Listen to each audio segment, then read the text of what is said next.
जय हिंद।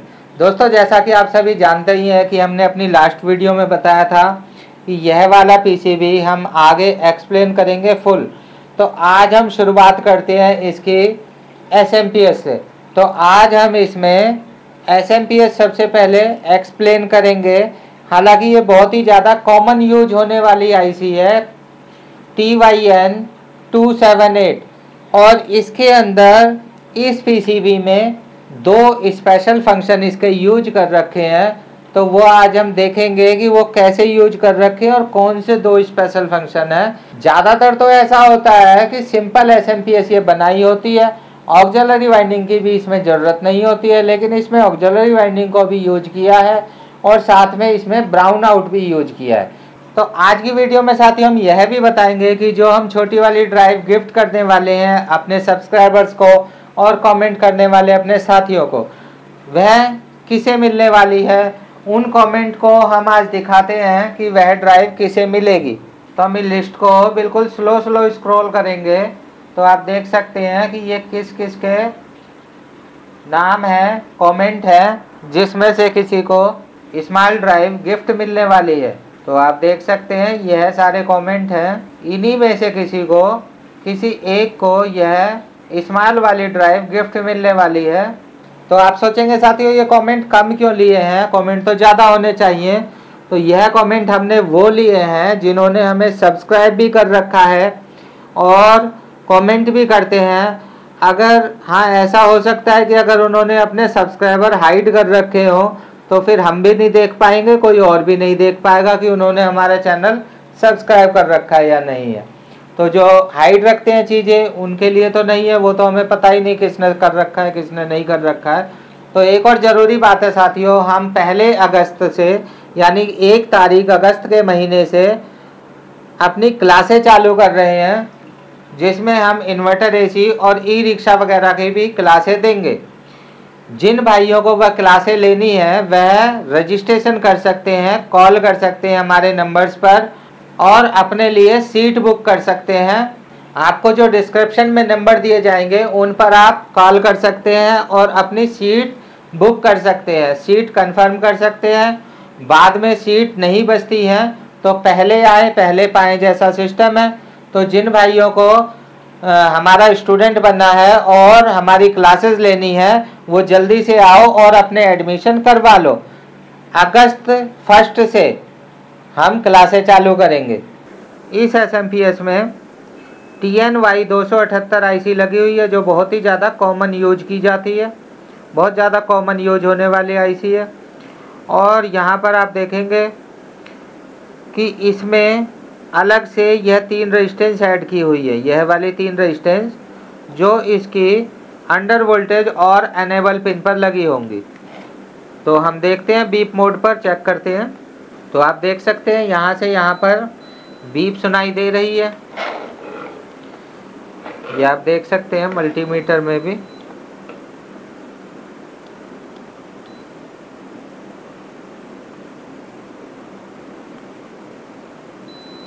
तो आप देख सकते हैं यहाँ से यहाँ पर बीप सुनाई दे रही है, मतलब यह यहाँ कनेक्ट है, जबकि यहाँ फीडबैक कनेक्ट होती है। तो फीडबैक भी इसमें कनेक्ट होगी, फीडबैक भी यहाँ पर कनेक्ट होगी।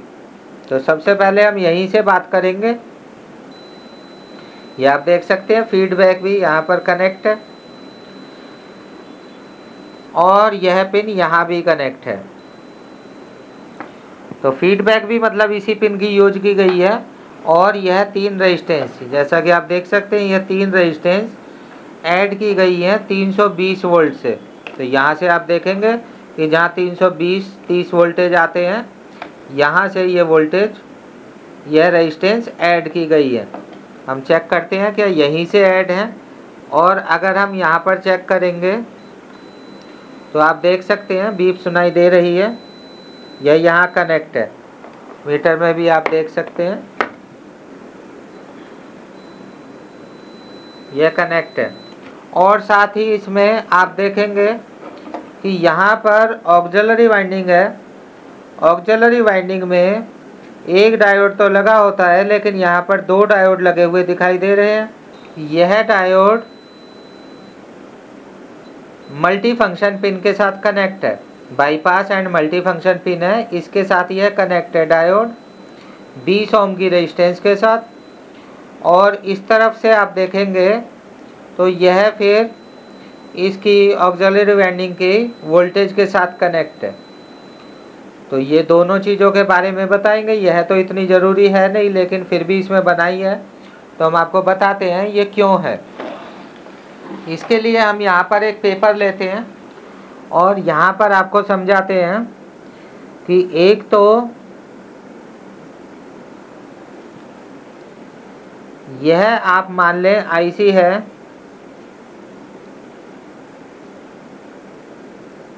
यह इसकी ड्रेन पिन है और इस तरफ की 4 पिन ग्राउंड होती हैं। ये सोर्स के साथ कनेक्ट होती है। मॉसफेट ऑन होता है तो यहाँ ग्राउंड पास होता है, जिससे ट्रांसफार्मर की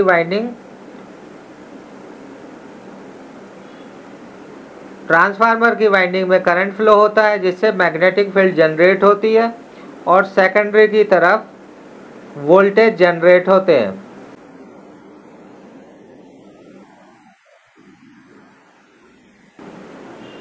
इस तरह से अभी आप देख सकते हैं कि इस तरह से 3 रेजिस्टेंस लगाई गई है और एक रेजिस्टेंस की वैल्यू आप देख सकते हैं ऑरेंज है, ब्राउन है और ग्रीन है। तो इसका मतलब 3.1 मेगा ओम की यह रेजिस्टेंस है 3। तो यह 3 रेजिस्टेंस जो कि 300 वोल्ट से कनेक्ट होती है। आप देख सकते हैं यहाँ पर हम इसको कनेक्ट दिखा देते हैं। 330 वोल्ट के साथ यह कनेक्ट होती है, या फिर यह 550 वोल्ट के साथ भी कनेक्ट हो सकती है। तो या तो यह 330 के साथ कनेक्ट होगी या तो यह 550 वोल्ट के साथ कनेक्ट होगी। यह 3 रेजिस्टेंस इसको लो वोल्टेज पर शट डाउन आईसी को कराने का काम करती है। तो जब ज़रूरत से ज़्यादा वोल्टेज कम होती है तो फिर यह रेजिस्टेंस इसको बंद करवा देती है आईसी को। जिसमें यह रेजिस्टेंस नहीं लगी होंगी एसएमपीएस में, तो क्या होगा कि जब वोल्टेज बंद होगी तो SMPS bar bar on off होगी।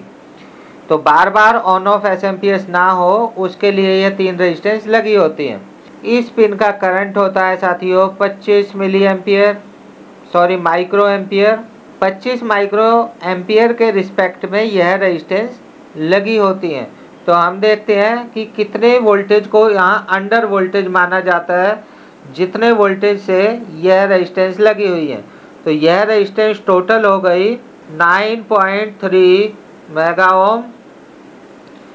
तो हम देखेंगे इसको कितने वोल्टेज से बंद कराया हुआ है। तो उसके लिए आपको कैलकुलेटर लेना है। सबसे पहले आपको 9.31 मेगा ओम लेना है। तो यहाँ 1 लगा देंगे और आप देख सकते हैं यहाँ पर बाकी के हम 0 प्लेस कर देंगे। तो यह हो जाएगा 9.31 मेगा ओम रेजिस्टेंस। आप देख सकते हैं। तो इस तरह से आपको मेगा ओम में यह रेजिस्टेंस लेनी है, मल्टीप्लाई करनी है 25 माइक्रो एम्पियर से।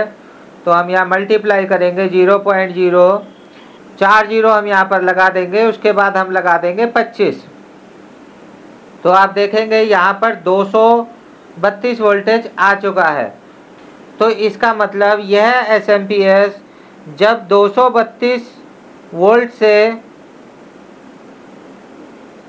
अगर वोल्टेज कम होंगे जो आ रहे हैं, तो अगर यहाँ पर 232 वोल्टेज से कम वोल्टेज आएंगे तब ये क्या करेगी, आईसी बंद हो जाएगी। तो 232 वोल्ट पर इस आईसी को यहाँ बंद कराया गया है, इसीलिए यहाँ पर इतनी ज़्यादा रेजिस्टेंस लगाई है। तो आप अगर यहाँ रेजिस्टेंस लगाएंगे तो इसी तरह से आपको रेजिस्टेंस लगानी है। मान लो आपको 200 वोल्ट पर इसे बंद करवाना है, तब आपको यहाँ क्या करना है, इस रेजिस्टेंस को अगर 200 वोल्ट मिनिमम पर या आप कहें कि 100 वोल्ट पर या 150 वोल्ट पर, जितना आपको ठीक लगे उतने वोल्टेज पर आपको इसे बंद करवाना है। तो सिंपली आपको क्या करना है, वो वोल्टेज ले लेने हैं जो जितने वोल्टेज पर आपको इसे बंद करवाना है। तो जैसे आपको 150 वोल्ट पर अगर इसे बंद करवाना है तो आप देख सकते हैं, अगर 150 वोल्ट पर इसे बंद करवाना है, यह आईसी है TNY278। तो अगर इसे आपको 150 वोल्ट पर बंद करवाना है तो आपको डिवाइड कर देना है इस करंट से, जो यहाँ पर करंट दिया है 25 माइक्रो एम्पियर। तो हम डिवाइड कर देंगे 3040 उसके बाद 25, तो यह हमारे पास रेजिस्टेंस निकल कर आ जाएगी। तो आप देख सकते हैं, अगर हम इसे 150 वोल्ट पर बंद कराएं, अगर हम इसको 150 वोल्ट पर बंद कराते हैं 150 वोल्ट पर,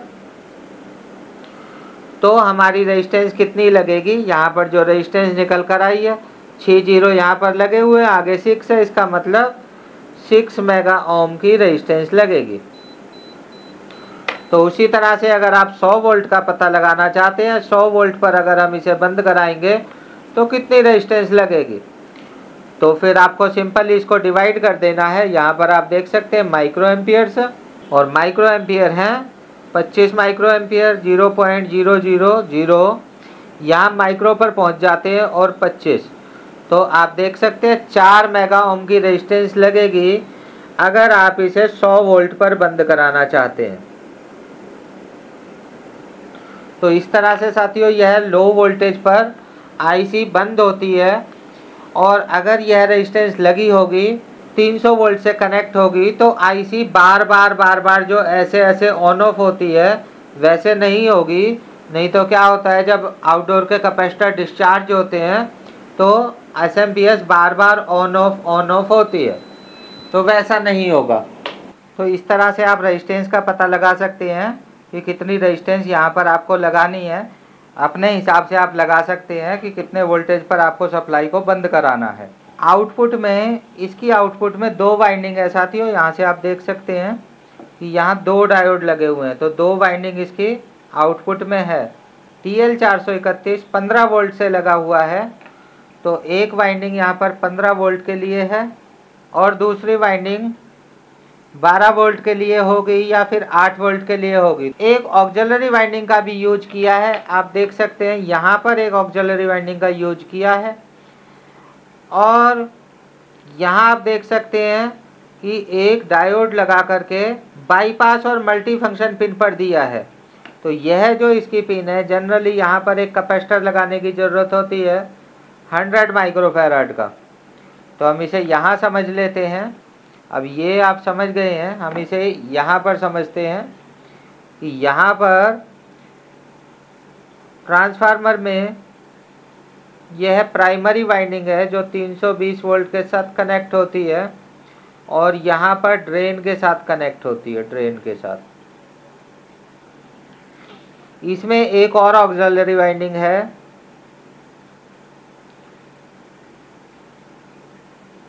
जहाँ पर एक डायोड लगा है, और यह आप देख सकते हैं 1 माइक्रोफैराड का कैपेसिटर लगा है।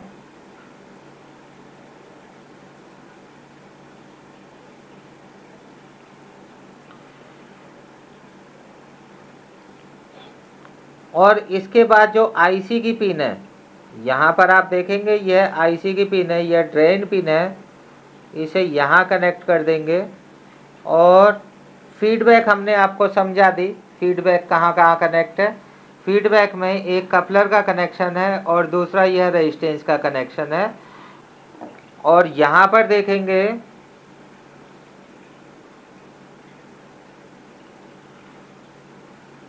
तो यहाँ पर एक रिवर्स बायस जिनर डायोड लगाया है। जिनर डायोड हमेशा ही रिवर्स बायस लगते हैं, और एक रेजिस्टेंस है, रेजिस्टेंस हम देखते हैं कितनी है, 20 ओम की। आप देख सकते हैं 20 ओम की यहाँ पर रेजिस्टेंस है, 20 ओम की यहाँ पर रेजिस्टेंस है, और यहाँ से भी एक रेजिस्टेंस लगी है। इस रेजिस्टेंस को भी हम चेक कर लेंगे।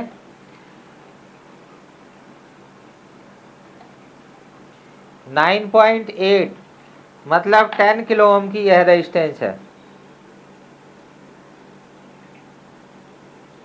तो यहाँ पर जैसा आपको बताया कि फीडबैक के लिए यह कपलर लगा होता है,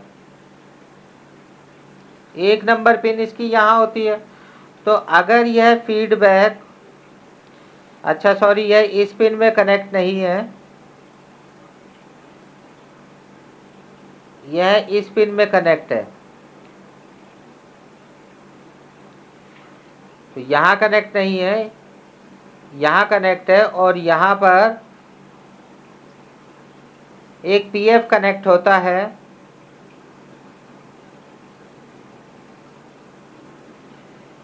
.1 माइक्रोफैराड का। तो आप देख सकते हैं इस तरह से, और फीडबैक यहाँ से आती है और यह ग्राउंड के साथ कनेक्ट होता है। इस तरह से इसके कनेक्शन है। यहाँ से हम इसको दूसरे पेन से ओवरलैप कर देते हैं, तो आप समझ लें कि यहाँ कनेक्ट नहीं है। तो आप देख सकते हैं यह जो जिनर डायोड लगा है, यह इसलिए लगा है कि अगर आपकी ऑक्सिलरी वाइंडिंग, अगर सपोज 15 वोल्ट आते हैं यहाँ पर, जब आपके यहाँ पर 15 होते हैं, तो यहाँ भी अगर 15 होते हैं और यहाँ भी अगर 15 होते हैं, तो यह डायोड साथियों लगा होता है कि अगर यह वाले फीडबैक काम ना करे, फीडबैक अगर काम ना करे और ओवर वोल्टेज इसमें जनरेट होने लग जाए, तो यह वाले जिनर से फिर ओवर वोल्टेज इस पिन पर चले जाएंगे और इस पिन का करंट बढ़ जाएगा। जो बाईपास और मल्टीफंक्शन पिन है, इसका करंट बढ़ जाएगा, और करंट बढ़ने से क्या होगा, यह आईसी शट डाउन हो जाएगी और रिपीटली शट डाउन होती रहेगी अगर फीडबैक काम नहीं करेगा। तो यहाँ ओवर वोल्टेज जाने से, तो जितने वोल्टेज पर आप इसको बंद कराना चाहते हैं, यहाँ उतने वोल्टेज का जिनर डायोड लगेगा। सपोज आप नहीं चाहते कि यहाँ पर 20 वोल्ट से ज़्यादा जाए, तो आप यहाँ पर 20 वोल्ट का जिनर डायोड लगा देंगे इस तरह से। तो 20 वोल्ट का अगर आपने यहाँ पर जिनर लगा दिया, तो 20 वोल्ट और प्लस इसके जो वोल्टेज, तो 20 वोल्ट यहाँ पर इसके जिनर से पास होंगे, 20 के बाद जिनर से पास होंगे, प्लस जो यहाँ आते हैं 6.5 मैक्सिमम वोल्टेज यहाँ पर आते हैं। तो 6.5 मतलब ये 26.5 वोल्टेज से ज़्यादा जाने पर 26.5 वोल्ट से ज़्यादा हो जाएंगे यहाँ।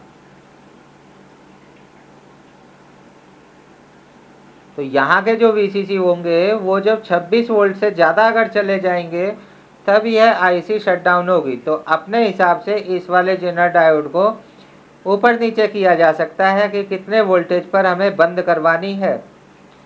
और यह वाली जो रेजिस्टेंस है, यह वाली रेजिस्टेंस 10K की यहाँ पर लगी हुई है। इस रेजिस्टेंस की इसको ज़रूरत नहीं है, ये ऐसे भी चलेगी, ऐसे भी SMPS काम करती है, लेकिन यहाँ पर यह रेजिस्टेंस लगी होने से जब इसके ऊपर लोड नहीं होगा, यह बहुत ही थोड़ा लोड होगा, तो यह इसका करंट रिड्यूस कर देगी, कम कर देगी, इसलिए यह रेजिस्टेंस लगी होती है। तो यह रेजिस्टेंस हम कैसे लगाएंगे, इस वाली पिन का नो लोड करंट हम आपको दिखाते हैं। तो नो लोड करंट देखने के लिए हम क्रोम पर जाकर इसकी आईसी की डेटा शीट सर्च कर लेंगे। तो यह TYN 278 आईसी है, तो हम इसे सर्च करेंगे। तो यहाँ हमें एक PDF मिल रही है, आप देख सकते हैं। तो हम इसे डाउनलोड कर लेते हैं। तो डाउनलोड हो चुकी है। यहाँ पर आप देखेंगे कि यह इस आईसी के पिन आउट है। जब आपको ऐसा कोई कन्फ्यूजन होता है कि कुछ समझ में नहीं आ रहा है, कहाँ पर कौन सी चीज़ किस लिए लगी है या फिर रेजिस्टेंस कैसे लगाएं, तो हम आपको दिखाते हैं। इस तरह से आप डाटा शीट खोलेंगे और डाटा शीट में हम देखेंगे कि इसके पिन डिटेल कहाँ पर हैं। यहाँ पर आप देखेंगे इसका मोटा मोटा सर्किट भी बना रखा होगा। यहाँ इन्होंने 28 वोल्ट का जिनर डायोड लगाया। आप यहाँ पर 15, 20, 25 जैसा भी है वो लगा सकते हैं, जैसी आपकी ट्रांसफार्मर की मैचिंग है।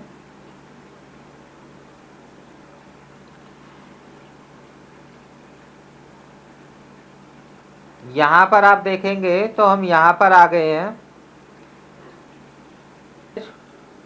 एनेबल और अंडर वोल्टेज पिन। यहाँ पर आप देख रहे हैं enable and under voltage pin, और इसमें आप देखेंगे जो 25 माइक्रो एम्पियर हम ले रहे हैं वो यहाँ से ले रहे हैं। आप देख रहे हैं यहाँ दिखा रखा है ये 25 माइक्रो एम्पियर। तो 25 माइक्रो एम्पियर हमने यहाँ पर लिया था ऊपर, इस रेजिस्टेंस को फाइंड आउट करने के लिए कि यह रेजिस्टेंस कितने वोल्टेज से लगी है, या फिर हम अपनी रेजिस्टेंस लगाना चाहते हैं 150 वोल्ट से या 100 वोल्ट से, तो कैसे हम पता लगाएंगे कि कितनी रेजिस्टेंस लगेगी। तो यहाँ पर आई लगा रखा है एनेबल के ऊपर, मतलब एनेबल रहेगी आईसी, उसका करंट कितना रहेगा 25 माइक्रो एम्पियर। 25 माइक्रो एम्पियर से कम जैसे ही करंट होगा तो ये आईसी बंद हो जाएगी। जैसा आपको यहाँ समझाया था कि अगर जैसे ही इसका 25 माइक्रो एम्पियर से कम करंट होगा इस रेजिस्टेंस का, ये जितनी भी रेजिस्टेंस लगेंगी, तो यह आईसी शट डाउन हो जाएगी और बार बार रिस्टार्ट नहीं होगी। इसके बाद हम यहाँ पर देखेंगे मॉसफेट नॉट स्विचिंग कंडीशन में जो करंट होगा हमारा कितना होगा 290 माइक्रो एम्पियर। तो यह वाली रेजिस्टेंस साथियों कब काम करती है, यह जो 10K की रेजिस्टेंस है, जब इस पर बहुत ही कम लोड होता है या फिर बिल्कुल लोड नहीं होता है, तब यह रेजिस्टेंस काम करती है। तो हम देखेंगे यह रेजिस्टेंस इन्होंने कितनी वोल्टेज से लगाई है, यानी कि यह हमारी इस वाइंडिंग के ऊपर डिपेंड होगी। हमें अभी नहीं मालूम कि यहाँ पर इसके वोल्टेज क्या हैं, तो हम आपको बताते हैं यह रेजिस्टेंस कैसे फाइंड करेंगे। हम इसके वोल्टेज भी फाइंड कर सकते हैं इस रेजिस्टेंस से। तो ये वोल्टेज हम कट कर देते हैं, तो हम पता लगाते हैं यहाँ पर क्या है। तो यहाँ पर 10K की रेजिस्टेंस लगाई है और हमारा जो करंट है वो 290 माइक्रो एम्पियर टाइप है। तो यहाँ पर हम लिख देंगे 290 माइक्रो एम्पियर। तो अब देखेंगे हम इसका करंट निकालते हैं। तो हम क्या करेंगे कि यह जो पिन है यहाँ पर पहले से ही यहाँ पर 6.5 वोल्टेज होते हैं। तो ये आप देख सकते हैं इसका कैलकुलेटर है, हमने 25 माइक्रो एम्पियर से पहले कैलकुलेट किया था। और अभी हम देखेंगे यहाँ पर 10K रेजिस्टेंस लगाई है 290 माइक्रो एम्पियर। तो अभी हम देखेंगे कि यहाँ पर जो रेजिस्टेंस लगी हुई है वो रेजिस्टेंस 10,000 है। ये आप देख सकते हैं 10K इंटू माइक्रो एम्पियर से हम मल्टीप्लाई कर देंगे 0.00029, ये हो गया 290 माइक्रो एम्पियर। तो 2.9 यहाँ आप देख सकते हैं आंसर आ रहा है 2.9। तो यहाँ हम 2.99 वोल्ट यहाँ पर हमारा आंसर आया। तो यहाँ पर 6.5 वोल्टेज पहले से रहेंगे, तो हम क्या कर देंगे ऐड कर देंगे 6.5 वोल्ट को। तो हम इसमें ऐड कर देंगे आंसर में ऐड 6.5 वोल्टेज, तो 9.4। तो आपने देखा हमने ऐड कर दिया है, तो 9.4, यानी यहाँ पर जो वोल्टेज है 9.4 वोल्टेज रहेंगे। कब रहेंगे, जब यहाँ पर लोड नहीं होगा। तो लोड होने पर ये वोल्टेज इंक्रीज भी हो जाएंगे, लेकिन यहाँ पर 9.5 वोल्टेज रहेंगे इस पॉइंट पर ऑक्सिलरी वाइंडिंग पर, इस ट्रांसफार्मर की जैसे। तो ये ट्रांसफार्मर ऐसा डिजाइन है, जब यहाँ पर 15 वोल्ट होंगे तो यहाँ पर क्या होगा 9.5 वोल्टेज होंगे, 15 होंगे तो यहाँ 9.5 वोल्टेज 9.4 वोल्टेज होंगे। और यह रेजिस्टेंस लगाने के लिए आपको क्या करना है, अगर आप चाहते हैं यह रेजिस्टेंस लगाएं आप, तो आपको यहाँ ऑक्सिलरी वाइंडिंग पर वोल्टेज नापने हैं। सपोज आपने, ये आपकी ऑक्सिलरी वाइंडिंग है और यहाँ पर जो कैपेसिटर लगा है उस कैपेसिटर के आपने वोल्टेज मेजर कर लिए नो लोड कंडीशन में। जब आपने सारा लोड उसके ऊपर से हटा लिया तो यहाँ पर कोई लोड नहीं है, नो लोड कंडीशन पर आपने इसके वोल्टेज नापे, मेजर किए, तो यहाँ पर सपोज 12 वोल्टेज आ रहे थे, 12 वोल्ट यहाँ पर सपोज यहाँ आ रहे हैं, या 13 आ रहे हैं, या कुछ भी आ रहा है, समझो आप कुछ भी समझ सकते हो कि 13, 14, 15 किसी से भी आप ये निकाल पाओगे। तो अभी आप देखोगे कि हमारा जो वोल्टेज हमारे पास क्या होंगे, जो भी हमारे पास वोल्टेज आने वाले हैं, 12 से हम करके देखते हैं 12 वोल्ट, और दूसरा हम करके देखते हैं 15 वोल्ट से। तो हम इससे माइनस कर देंगे 6.5 वोल्ट, और यहाँ से भी माइनस कर देंगे 6.5 वोल्ट, क्योंकि 6.5 वोल्ट इस आईसी के कंज्यूम होंगे स्पिन पर, स्पिन में एंटर हो जाएंगे। तो जब हम इस रेजिस्टेंस के अक्रॉस वोल्टेज चेक करेंगे तो हमें इससे माइनस होकर ही मिलेंगे। तो यहाँ पर आप देख सकते हैं कि ये हो जाएंगे 5.5 वोल्ट, और यहाँ पर हो जाएंगे 8.5 वोल्ट। तो जो भी वोल्टेज आपके होंगे उससे आप इस रेजिस्टेंस का कैसे पता लगाएंगे, ये हम बताते हैं आपको। तो जैसा कि आप देख सकते हैं, कैलकुलेटर आपको ले लेना है। तो हमारा करंट कितना था, हमारा करंट हमने यहाँ लिखा था 290 माइक्रो एम्पियर।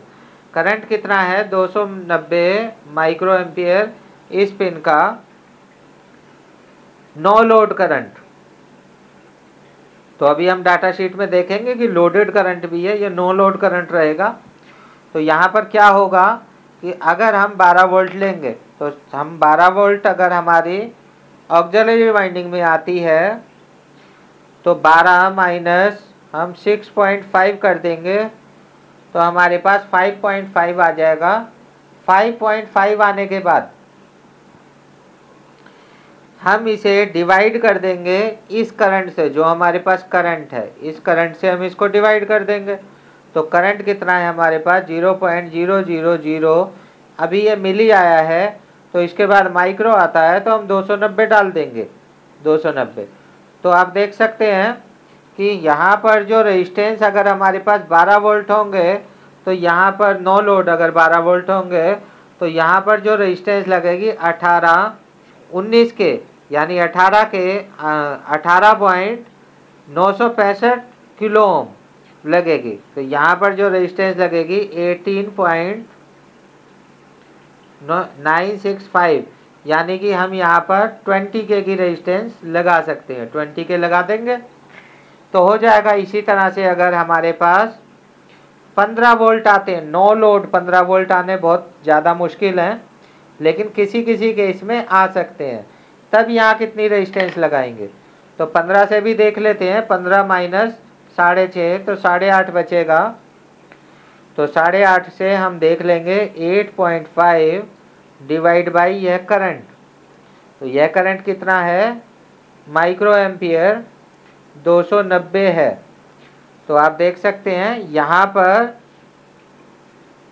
29.312, यानी कि 29.312 रेजिस्टेंस आएगी। इसकी जगह हम 30 के यहाँ पर लगा सकते हैं, और इस तरह से हम इस वाली रेजिस्टेंस का पता लगा सकते हैं क्या लगेगी।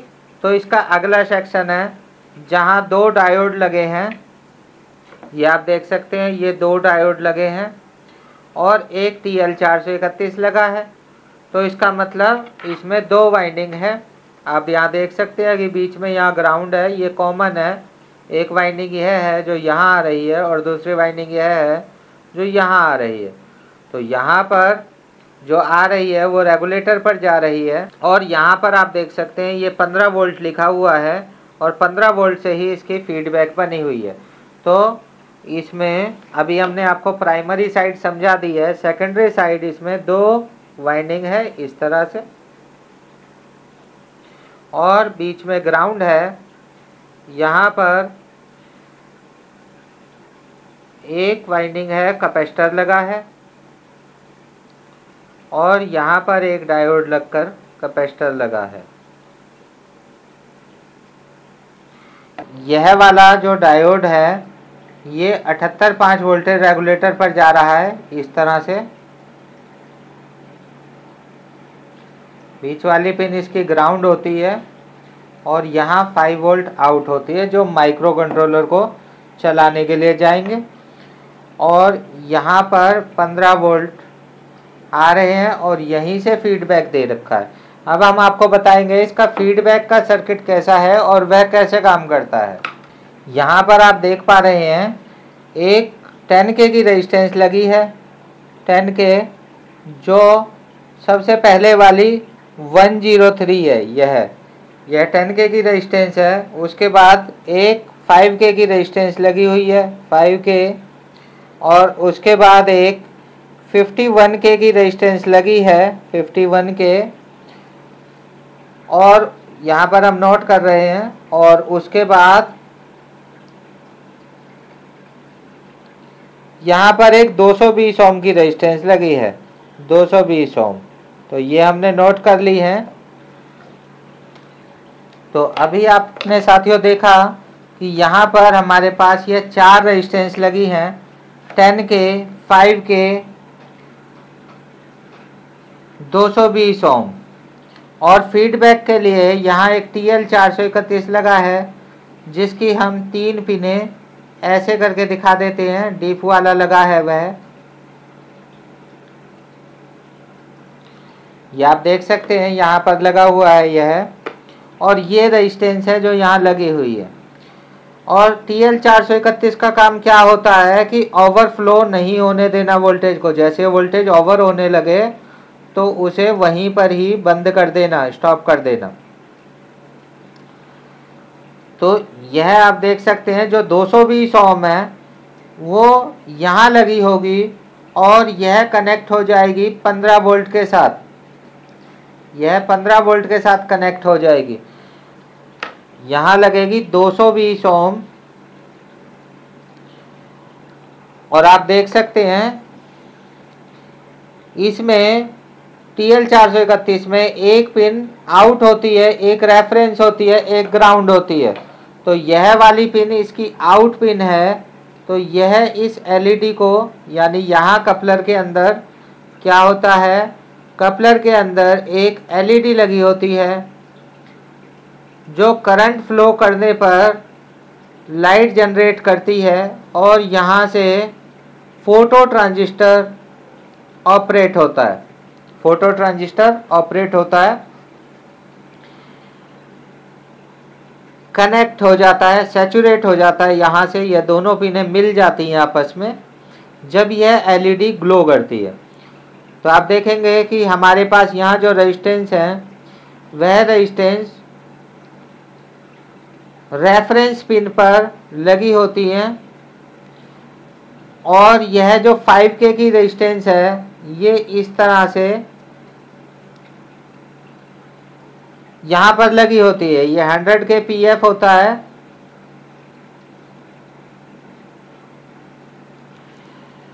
और यहाँ पर 5K या 10K की रेजिस्टेंस लगा देते हैं। अभी देख लेते हैं 5K लगेगी या 10K लगेगी, तो हम सिर्फ देखकर भी पता लगा सकते हैं।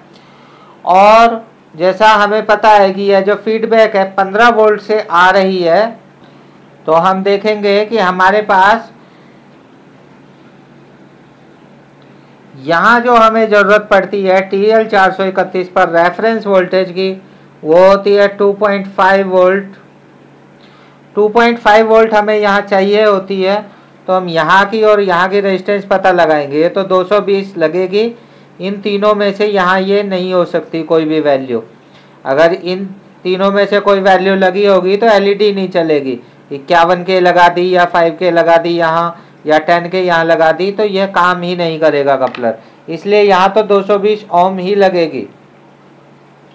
इसके बाद हम देखेंगे कि यहाँ पर हमारे पास 5K और 51K है, 10K है। तो हम देखते हैं 10K और 5K को, अगर 10K और 5K अगर हमारी लगी होंगी तो हमारी वोल्टेज यहाँ 15 होने वाली है। 15K के लिए 0 भी लगा सकते हैं। 15K 15K के लिए 3 जीरो लगाएंगे तो यह हमारा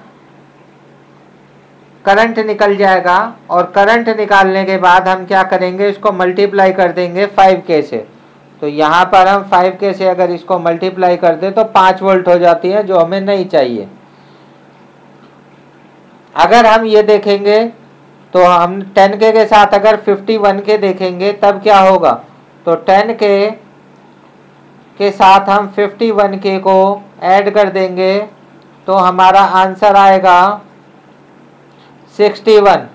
61 को अगर हम 15 वोल्ट डिवाइड बाई 61 करेंगे तो हमारा 2.45 आ रहा है। अगर हम इसे मल्टीप्लाई करेंगे 10K से तो हमारा आ जाएगा 2.45। मतलब यह दोनों रेजिस्टेंस हो सकती हैं, यानी कि यह वाली जो रेजिस्टेंस है ये ग्राउंड के साथ लगेगी। यह पिन बीच में रह गई, इसे बाहर निकाल लेते हैं हम इस तरह से।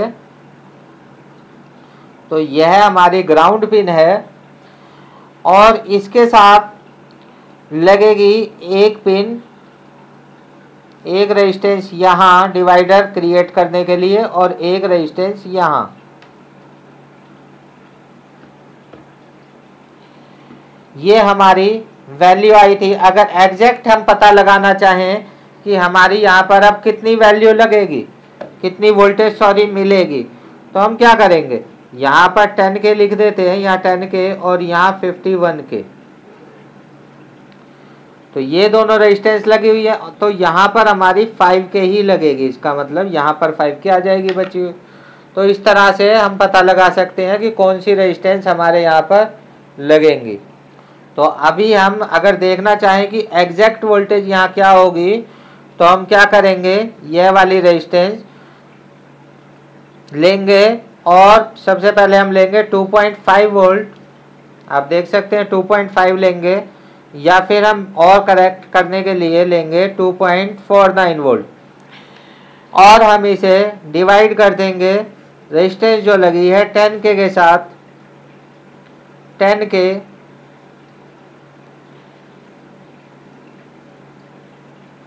आप देख सकते हैं 10K के साथ डिवाइड करके ये आ गया है, और हम इसे मल्टीप्लाई कर देंगे टोटल के साथ। टोटल क्या हो गया, यानी कि हमारा दोनों को मिलाकर क्या होगा 61K। तो हम मल्टीप्लाई किसके साथ कर देंगे 61K, 61 3 जीरो लगाकर K। तो हमारी यहाँ पर क्या वोल्टेज करेक्ट आने वाली है। अगर हमारी रेजिस्टेंस की वैल्यू बिल्कुल करेक्ट होगी, जीरो टॉलरेंस होगा, तो हमें यहाँ पर वोल्टेज मिलेंगी करेक्ट 15.189।